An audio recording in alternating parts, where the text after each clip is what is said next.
Hi, and welcome back to Stop Being Sold. My name is Michelle, and I'm here with Brian.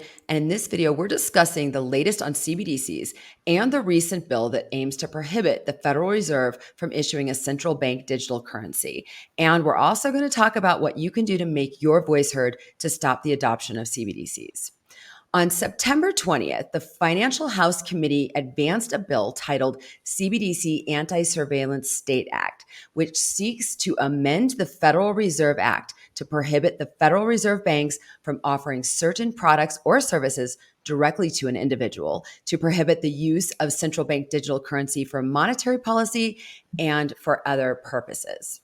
This is the first anti-central bank digital currency legislative effort introduced in the United States. And while it's still in its early stages and has not been signed into law, it has gained significant support from over 60 members of Congress, as well as groups ranging from the Independent Community Bankers Association, American Bankers Association, Heritage Action, and the Blockchains Association. It passed out of committee on September 20th and was reported to the House floor, which is an important step toward passing this legislation through Congress. Yes, it is. And leading the charge is Tom Emmer, Republican from Minnesota. He has been the leading voice so far in any Federal Reserve issued central bank digital currency. And back in September, he reintroduced this bill, the CBDC Anti-Surveillance State Act. Yeah, this is not the first time Emmer has tried to introduce such a legislation. He even tried it back in February of this year, but this time it's starting to gain some traction. And thank goodness, I'm glad it did, because it's needed unless we want to lose all of our freedoms and privacy. Exactly. So let's get a little bit more into what's in this bill. As I mentioned, it seeks to amend the Federal Reserve Act to officially prohibit the issuance of a retail CBDC or any similar digital asset directly to individuals. It's specifically targeting retail CBDCs rather than wholesale CBDCs. Yes. The key distinction, because retail CBDCs are what individuals would use, not wholesale, which would be used by governments and large corporations to settle large transaction amounts. Yep. And we're going to, while we're at it here, I'm going to mention, we're going to drop the link below to this 3-page bill. It's only 3 pages. Can you believe it, Brian? No. It's hard to believe. So refreshing. So you can read it in its entirety. I do encourage you to go check it out. So it'll be in the link below. Yeah, and I want to point out some highlights of Emmer's statement to Congress when he introduced the bill, because I really think it hit the nail on the head with what CBDCs will do to us, the people. Absolutely. Go for it.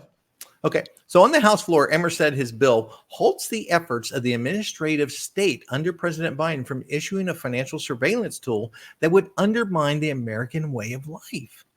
He also warned against the weaponization of money and the expansion of financial control by the federal government.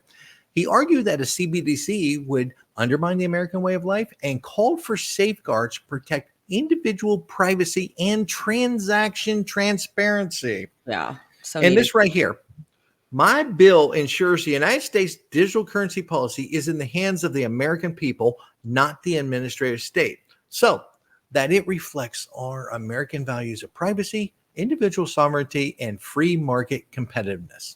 This is going to be interesting to see how all this plays out, especially the question of who has the authority here to pass a CBDC into law. There's already a presidential order in place to research and develop a CBDC, which raises the question about the necessary approval from Congress. And on the flip side, another Republican representative, French Hill from Arkansas, expressed doubt that Congress would ultimately support a CBDC. He believes that the Federal Reserve does not have any authority to develop a CBDC without seeking approval from Congress. This aligns with the statements that have been made by Fed Chair Powell, who acknowledged the need for congressional approval on this. And you can bet we'll keep you updated on this channel as this unfolds.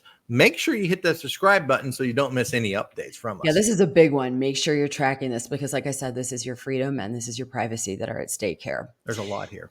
So on that note, before we wrap this up, I want to urge you to take action while we all still have a voice. Call your senators and your representatives now and let them know that you don't want a CBDC. Tell them that you support this bill and why. First thing you want to do, though, is go read the bill. It's in the description. 3 pages. 3 pages. That's it. Absolutely. So make those phone calls, get on the horn, send those emails. We may think, it's easy to get apathetic and think our voice doesn't count, but it won't after these pass. So do it now.